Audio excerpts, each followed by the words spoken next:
কিয়ামতের সকাল পর্যন্ত এই পৃথিবীর নীল আকাশের নিচে এমন কোন ওয়াহাবি, এমন কোন লামাযহাবী জন্ম হয়নি যে শবে বরাতের রোজাকে নাজায়েজ প্রমাণ করবে, রাত্রির ইবাদতকে বিদআত প্রমাণ করবে, মিনহা খলাকনাকুম বলে মাটি দেওয়াকে বিদআত প্রমাণ করবে। আমার বেঁচে থাকা পর্যন্ত ওপেন চ্যালেঞ্জ করে গেলাম, ভারতের হোক, বাংলাদেশ থেকে নিয়ে আসুক, সৌদি থেকে নিয়ে আসুক, এই সমস্ত কাজকে যদি বিদআত নাজায়েজ প্রমাণ করতে পারে 10 লক্ষ টাকা পুরস্কার দেওয়া হবে। আমি যদি কোরআন হাদিস মোতাবেক জায়েজ প্রমাণ করে দিই, তওবা করে মেনে নিতে হবে। এই পৃথিবীর মাটিতে আলা হযরতের মাননেওয়ালারাই রাসূলুল্লাহর মাননেওয়ালা। আপনাকে মাসলা বলে দিয়ে একটু লক্ষ্য করে শুনেন, দুর্বল হাদিস দিয়ে একটা আমল প্রমাণিত, যতক্ষণ পর্যন্ত ওই দুর্বল হাদিসের বিপক্ষে কোনো সহি হাদিস পাওয়া যাবে না, ওই দুর্বল হাদিসে আমল করা জায়েজ থাকবে, নেকির কাজ থাকবে, মুস্তাহাব থাকবে, সওয়াবের কাজ থাকবে। এমনকি যে আহলে হাদিসদের গুরু দুর্বল হাদিসে আমল করাকে সুন্নাত পর্যন্ত বলেছে। কেমন করে বলেছেন? আমরা যখন কবরস্থান মাটি দিতে যাই, মৃত্যু ব্যক্তিকে মাটি দেওয়ার সময় একটি দোয়া পাঠ করি, মিনহা খলাকনাকুম ওয়া ফিহা নুঈদুকুম ওয়া মিনহা নুখরিজুকুম তারাতান উখরা। আপনারা পাঠ করেন কি করেন না? মাটি দিতে গিয়ে এই দোয়া পাঠ করি। এই দোয়া পাঠ করা কোথায় থেকে প্রমাণিত? হাকিম আল মুস্তাদরাক আলা সাহিহাইন এই কিতাবের মধ্যে হাদিসটি বর্ণিত। বাপ আপনার নাম কি? আপনার নাম কি? বানি ইসরাইল, এখানে বাড়ি? এই মাশাআল্লাহ, বানি ইসরাইল বাবজি, মুরব্বী বাবা আমার, 1600 টাকা। নারে তাকবীর, নারে রিসালাত। আর একজন যুবক ভাই দিয়েছেন 500 টাকা, নামটা জিজ্ঞেস করতে ভুলে গেছি, আল্লাহ কবুল করুক। আপনার নাম? এমডি আরসারুল হক, 500 টাকা দান দিয়েছেন। নারে তাকবীর, নারে রিসালাত। আপনার নাম? মোহাম্মদ আরিফ শেখ ভাই আমার, 500 টাকা। বাড়ি কোথায় ভাই? হ্যাঁ, রামেশ্বরপুর। নারে তাকবীর, নারে রিসালাত। রামেশ্বরপুর থেকে এসে ভাই আমার 500 টাকা দান দিয়েছেন। আল্লাহ পাক কবুল করুক। সকলে পড়ুন আল্লাহুম্মা আমিন। আর একটু জোরে বলেন আল্লাহুম্মা আমিন। হাকিম আল মুস্তাদরাক আলা সাহিহাইন কিতাবের মধ্যে হাদিস, সুনানুল কুবরা লিল বাইহাকির মধ্যে হাদিস, জামেউল আহাদিসের মধ্যে হাদিসটি লিপিবদ্ধ, তাফসির ইবনে কাসিরের মধ্যে হাদিসটি লিপিবদ্ধ, আল বিদায়া ওয়ান নেহার মধ্যে হাদিসটি লিপিবদ্ধ, অসংখ্য কিতাবের মধ্যে হাদিসটি লিপিবদ্ধ রয়েছে। আরেকটি বিশ্ববিখ্যাত কিতাব, হাদিসের সবচাইতে বড় কিতাব মুসনাদে আহমদ, ইমাম আহমদ রাহমাতুল্লাহ আলাইহি এই হাদিসের কিতাবটি লিখেছেন। আর তিনি প্রায় 10 লক্ষ হাদিস মুখস্থ জানতেন। জোরে হবে না সুবহানাল্লাহ? ইমাম আহমদ রাহমাতুল্লাহ আলাইহি 10 লক্ষ হাদিস মুখস্থ জানতেন। তিনি নিজের কিতাব মুসনাদে আহমদের মধ্যে উক্ত হাদিসটি উল্লেখ করেছেন। আমার আপনার নবী সাল্লাল্লাহু আলাইহি সাল্লামের মেয়ে হযরতে উম্মে কুলসুম যখন ইন্তিকাল করলেন, রাসূলুল্লাহ সাল্লাল্লাহু আলাইহি সাল্লাম তিনাকে দাফন করার টাইমে, মাটি দেওয়ার টাইমে মিনহা খলাকনাকুম ওয়া ফিহা নুঈদুকুম ওয়া মিনহা নুখরিজুকুম তারাতান উখরা উক্ত আয়াতটি পাঠ করে আল্লাহর নবী নিজের মেয়েকে মাটি দিয়েছিলেন। এখন কিছু লামাযহাবী মৌলভী বলতে চাই, ভগবানগোলা থেকে শাহিন শেখ 500 টাকা। নারে তাকবীর, নারে রিসালাত, মাসলাকে আলা হযরত শাহিন শেখ ভগবানগোলা থেকে 500 টাকার দাতা, বলেন জিন্দাবাদ। এখন কিছু মৌলভী বলতে চায় হাদিসটি জয়ীফ, বলে কি বলে না? বলছে হাদিসটি জয়ীফ। কিন্তু বিরাদর ইসলাম মুসনাদে আহমদ বেইরুত লেবানন থেকে তাখরিজ সহকারে যেই কিতাবটি ছাপা হয়েছে, সেই কিতাবের যেই পৃষ্ঠার মধ্যে হাদিসটি লিপিবদ্ধ আছে, সেই পৃষ্ঠার হাসিয়ার মধ্যে লেখা আছে ইসনাদহু হাসান। এই হাদিসের সনদ হচ্ছে হাসান। জোরে বলতে হবে সুবহানাল্লাহ। এই হাদিসটিকে কিছু কিতাবে জয়ীফ বলা আছে, আবার কিছু কিতাবে হাসান বলা আছে। কিন্তু এই হাদিসের বিপক্ষে কোনো সহিহ হাদিস নাই। তাই যুগ যুগ থেকে মুহাদ্দিসিনে কেরাম, ফুকাহায়ে কেরাম উক্ত হাদিসের উপরে আমল করাকে জায়েজ এবং মুস্তাহাব এবং সুন্নাত লিখেছেন। জোরে বল সুবহানাল্লাহ। আমি কয়েকটি রেফারেন্স আপনাকে দিয়ে দিচ্ছি। আহলে হাদিসদের লামাযহাবীদের সবচাইতে বড় মুফতি, আগে জেনে নেন, এই আহলে হাদিস নাম নবীর দেওয়া নয়, সাহাবার দেওয়া নয়, মুহাদ্দিসদের দেওয়া নয়। ভারতবর্ষের মাটিতে ইংরেজদের যখন হুকুমত ছিল, ইংরেজের হুকুমত কালে ওয়াহাবিদের জন্ম হয়। মানুষজন মুহাম্মদ বিন আব্দুল ওয়াহাব নজদির নাপাক নোংরা চরিত্রহীন আকীদাকে মান্যকারীদেরকে ওয়াহাবি বলা হতো। তারা যখন দেখছে ওয়াহাবি শব্দটা গালি হয়ে গেল, তখন আহলে হাদিস মৌলবীরা আপনার ইংরেজি হুকুমতের কাছে পাও ধরে বলেছিল আমাদের ওয়াহাবি নামটা চেঞ্জ করে দাও। ইংরেজরা বলেছিল যাও আজকে তোমাদের ওয়াহাবি নাম চেঞ্জ করে আহলে হাদিস দিয়ে দিলাম। কারা নামটা দিয়েছে? কুরবান আলী 2000 টাকা। নারে তাকবীর, নারে রিসালাত, মাসলাকে আলা হযরত। ঘুমাচ্ছে তো? ঘুমাচ্ছে না তো? আহলে হাদিসদের গুরু সানাউল্লাহ অমৃতসরি, আহলে হাদিসদের ইমাম, সিরাতে সানাইয়ার প্রথম খণ্ডের মধ্যে লিখছে আহলে হাদিস নাম ইংরেজদের স্ট্যাম্প পেপারে মেরে আমরা নিয়েছি। তাহলে আপনারা বলেন যেই নামটা ইংরেজরা দিয়েছে ওই দলে গিয়ে কেউ যদি নিজেকে আহলে হাদিস বলে, আল্লাহ রাজি হবে? নবী রাজি হবে? নামটা রাখা জায়েজ হবে? এই জন্য পৃথিবীর মুসলমান বর্তমান যে আহলে হাদিস দল বেরিয়েছে এদের জন্মদাতাও ইংরেজ, এদের নামও ইংরেজ দিয়েছে। তাই আহলে হাদিস নিজেকে বলা হারাম আছে মুসলমান। এই আহলে হাদিস বলা হারাম। বলতে হবে কি? আহলে সুন্নাত ওয়াল জামাত। সুবহানাল্লাহ। নবী বলছেন যে দলটি জান্নাতে যাবে তার নাম হচ্ছে আহলে সুন্নাত ওয়াল জামাত। আব্দুল্লাহ ইবনে মাসউদ বলছেন জান্নাতি দলের নাম আহলে সুন্নাত ওয়াল জামাত, যার শর্ট নাম হচ্ছে সুন্নি জামাত। জোরে বলতে হবে সুবহানাল্লাহ। এখন শুনেন, সমস্ত লামাযহাবীদের সব চাইতে বড় মুফতি, মুফতি আজমে সৌদি আরব। কথাই কথাই যারা সৌদি আরব বলে, এই ওয়াহাবিদের সব চাইতে বড় মুফতি ইবনে বাস নিজের কিতাব মাজমুয়া ফাতাওয়ার মধ্যে লিখছে। তাকে প্রশ্ন করা হলো, এই কিতাবটি আপনার সৌদি আরব থেকে ছাপা হয়েছে, রিয়াজ থেকে। প্রশ্ন করা হলো সওয়াল, মিনহা খলাকনাকুম ওয়া ফিহা নুঈদুকুম ওয়া মিনহা নুখরিজুকুম তারাতান নুখরা ইনদাদ দাফান। জিজ্ঞাসা করছে হুজুর, মানুষকে দাফন করার টাইমে, মাটি দেওয়ার টাইমে উক্ত আয়াতটি পাঠ করা কি? সমস্ত আহলে হাদিসদের বাপ ইবনে বাজ লিখতেছে হাজা সুন্নাতুন, উক্ত আয়াতটি পড়ে মাটি দেওয়া নবী মুস্তাফার সুন্নাত। আর একটু জোরে হবে না সুবহানাল্লাহ? এদের বাপ লিখেছে সুন্নাত আর অবৈধ বেটা বলছে বিদআত। বেটার ফতোয়াতে বাপ চলে গেল জাহান্নামে, নাকি বলেন? তাদের ফতোয়ায় তাদের বাবা জাহান্নামী। শুধু তাই নয়, মুসলমান বিশ্ববিখ্যাত মুহাদ্দিস, সকলের গ্রহণযোগ্য ইমাম ও মুহাদ্দিস ইমাম শরফুদ্দিন নববী রাহমাতুল্লাহ আলাইহি নিজের কিতাব আল আজকারের 42 পৃষ্ঠার মধ্যে লিখেছেন, বেইরুত লেবানন থেকে প্রকাশিত, পৃষ্ঠা নাম্বার 42, লেখকের নাম ইমাম নববী রাহমাতুল্লাহ আলাইহি, যিনাকে শারহে মুসলিম বলা হয়।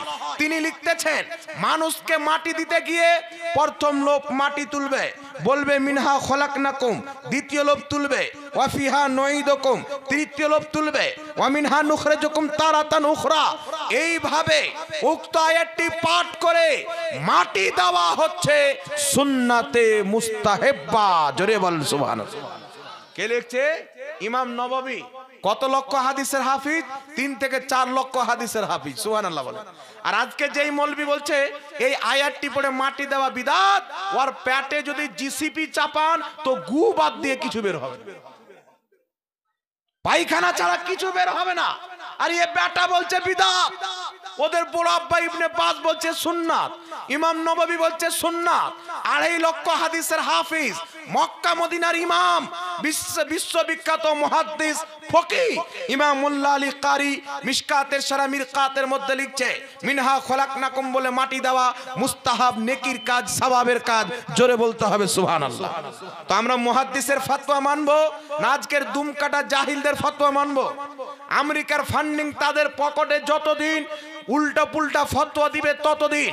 এই জন্য আপনাকে বলতে চাই, পৃথিবীর মুসলমান কিয়ামতের সকাল পর্যন্ত এই পৃথিবীর নীল আকাশের নিচে এমন কোন ওয়াহাবি, এমন কোন লামাযহাবী জন্ম হয়নি যে শাবে বারাতের রোজাকে নাজায়েজ প্রমাণ করবে, রাত্রির ইবাদতকে বিদআত প্রমাণ করবে, মিনহা খলাকনাকুম বলে মাটি দেওয়াকে বিদআত প্রমাণ করবে। আমার বেঁচে থাকা পর্যন্ত ওপেন চ্যালেঞ্জ করে গেলাম, ভারতের হোক, বাংলাদেশ থেকে নিয়ে আসুক, সৌদি থেকে নিয়ে আসুক, এই সমস্ত কাজকে যদি বিদআত নাজায়েজ প্রমাণ করতে পারে 10 লক্ষ টাকা পুরস্কার দেওয়া হবে। আমি যদি কোরআন হাদিস মোতাবেক জায়েজ প্রমাণ করে দিই, তওবা করে মেনে নিতে হবে। এই পৃথিবীর মাটিতে আলা হযরতের মাননেওয়ালারাই রাসূলুল্লাহর মাননেওয়ালা। কোন মায়ের লাল খাড়া হবে না। এ জানে এ ভারতের মৌলবি, বাংলাদেশের মৌলবি নয়। জি, রামেশ্বরপুরের মিজারুল 4000 টাকা আর 1000 টাকা কেন দিলেন? 1000 আচ্ছা টাকা। আর ওনাদের গ্রামের একটা লোক 500 টাকা। রামেশপুরের মিজারুল মিজারুল 4000 টাকা, উনার বোন 1000 টাকা, আর একজন 1000 টাকা, 500 টাকা, টোটাল 5500 টাকা। নারে তাকবীর, নারে রিসালাত। দীন ইসলাম, गौस का दामन, ख्वाजा का हिंदुस्तान, मसला के आला हजरत, रामेशपुरेर मिजारुल जोरबल जिंदाबाद। 5500 টাকা এসেছেন, আল্লাহ পাক কবুল করুক। জি, ওনার ছেলে এখানে পড়ে, আল্লাহ কবুল করুক, সকলে পড়ুন আল্লাহুম্মা আমিন। যাই হোক বিরাদর ইসলাম, এই জন্য যতদিন আত্মা আছে আল্লাহ পাক শক্তি দিয়েছে। শাবে বারাতে রোজা রাখবেন, শাবানের রোজা রাখবেন, রাত্রিবেলা ইবাদত করবেন। কেউ যদি আপনাকে বলবেন আল্লাহ কোরআন পাকে বলেছে, তোমরা যেটা জানো না আলিমদের কাছে জেনে নাও, আমাদের কাছে ফুচকা মেরে লাভ নাই। হিম্মত যদি থাকে তো সুলতানপুর মাদ্রাসা এসো। হিম্মত যদি থাকে তো সাহিমুদ্দিন আজহারের কাছে এসো, এই হুজুরের কাছে এসো, এই হুজুরের কাছে এসো। জীবনে আসবে না মুসলমান, না খঞ্জর উঠেগা, না তলওয়ার তুমসে, ये बाजू मेरे आजमाए हुए हैं। আর একটা কথা আপনাকে বলি, পৃথিবীর মুসলমান শুনেন, এই জন্য বিরাদর ইসলাম, আমরা সুন্নি মুসলমান কেন? আমরা পূর্বের মুহাদ্দিসের যেটা ছিল ইসলাম, আমাদের হচ্ছে ওটাই ইসলাম। পূর্বের মুহাদ্দিসের ইসলাম হচ্ছে সাহাবায়ে কেরামের ইসলাম, সাহাবায়ে কেরামের ইসলাম হচ্ছে মুহাম্মদ রাসূলুল্লাহর ইসলাম, আর সুন্নিদের ইসলাম হচ্ছে খুদ নবী মুস্তাফার দেওয়া ইসলাম। জোরে বলেন না সুবহানাল্লাহ। আমরা ইয়াজিদি মুসলমান নয়, আমরা হচ্ছে হুসাইনি মুসলমান। 22,000 লস্করকে দেখে ইমামে হুসেন ভয় করেননি। 58 বছর বয়সে ময়দানে নেমে ইয়াজিদিদেরকে কচু কাটা করে কেটেছেন। আমরা আলা হযরতের মাননেওয়ালা।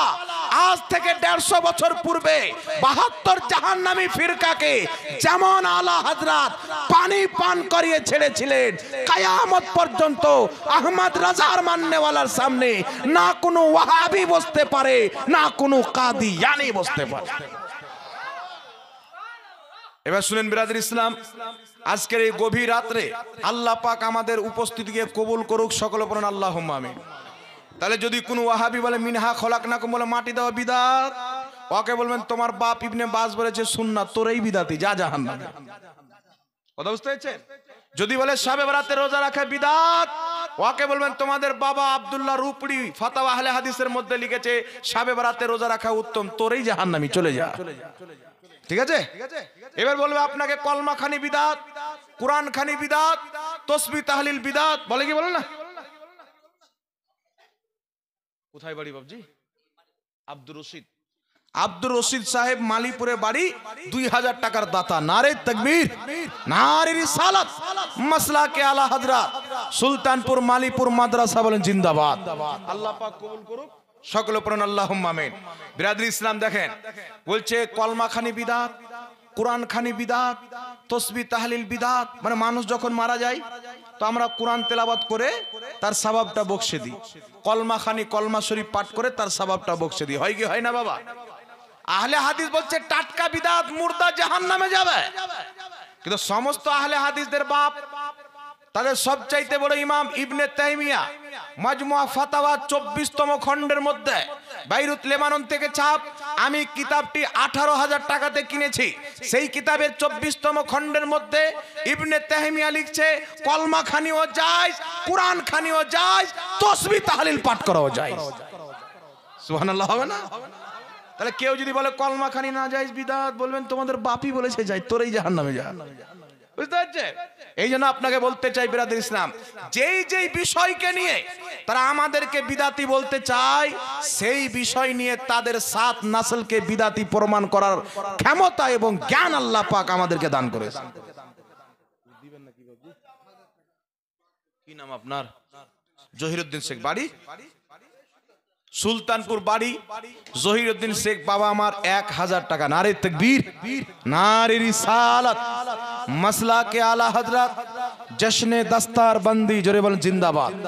জশ্নে দস্তার বন্দি, নারে তাকবীর, নারে রিসালাত। মাশাআল্লাহ। একবার দুরূদ শরীফ পাঠ করেন। আল্লাহুম্মা সাল্লি আলা সাইয়্যিদিনা মাওলানা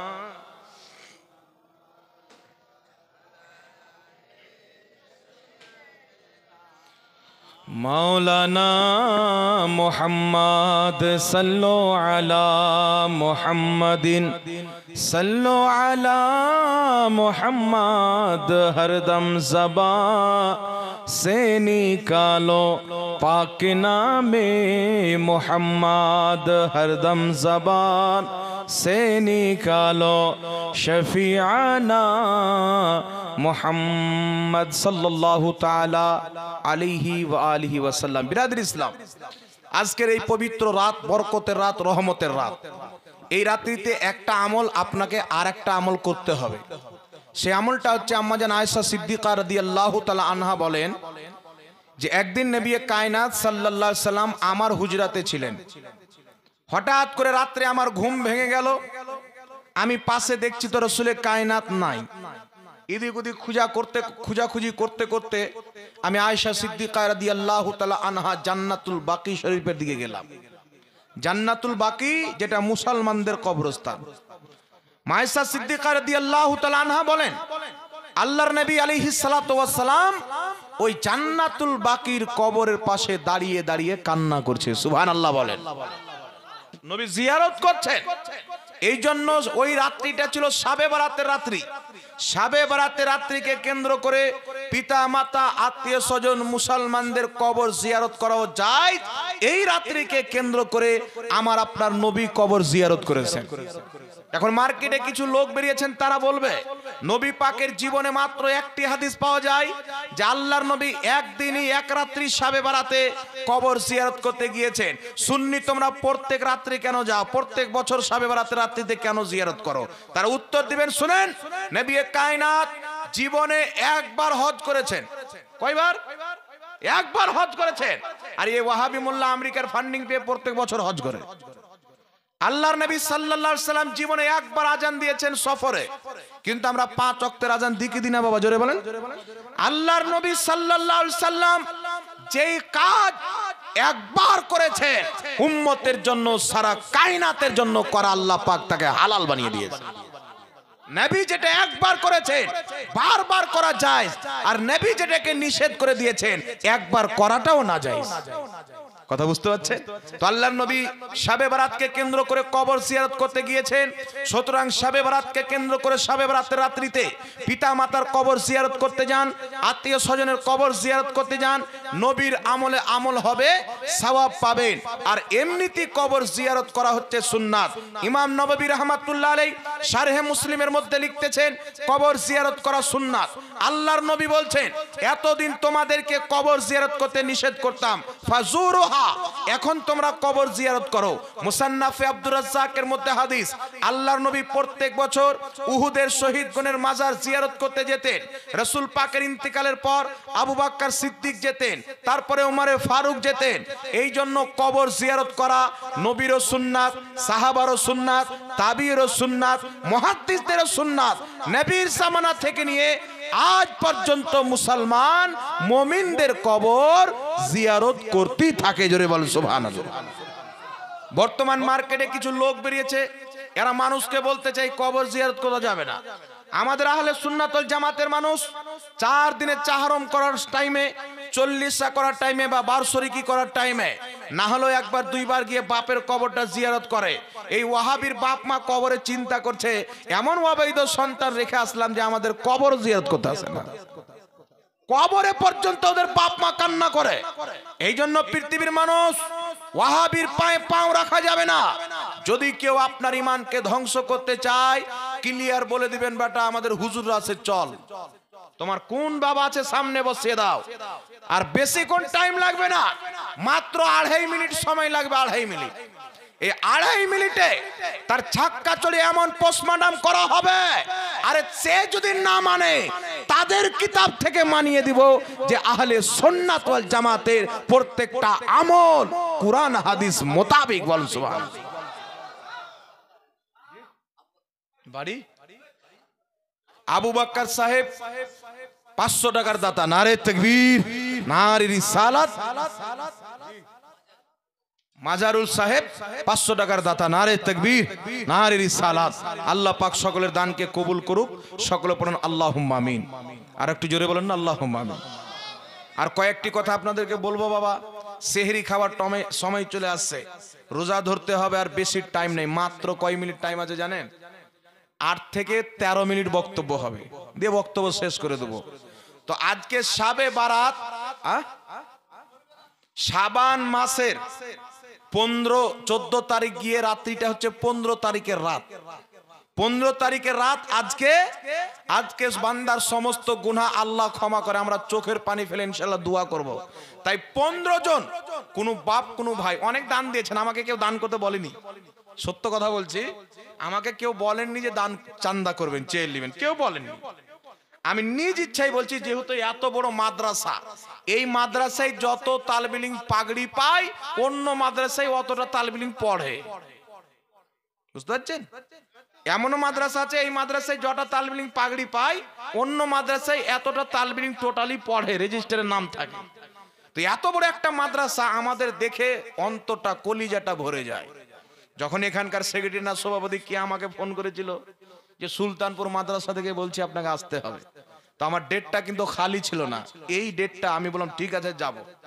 এত বড় একটা মাদ্রাসায় দাওয়াত দিচ্ছে, এই স্টেজে এসে বসা আলিম ওলামার সঙ্গে সাক্ষাৎ করা, এটাও একটা ইবাদতের কাজ।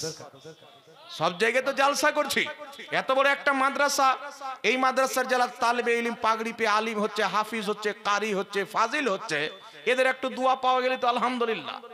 আর এখানকার শিক্ষক, আমি তো আগেই বলেছি, এদের সাথে যে একবার মিশে যাবে আর যেতে ইচ্ছা করবে না। এত ভালো ব্যবহার চরিত্র একজন আলিমের মধ্যে, যদি ব্যবহার দেখতে চান তাহলে এই মাদ্রাসায় আসিয়েন। আমরা আশপাশে জালসাতে আসলেও আসার চেষ্টা করি, আলহামদুলিল্লাহ।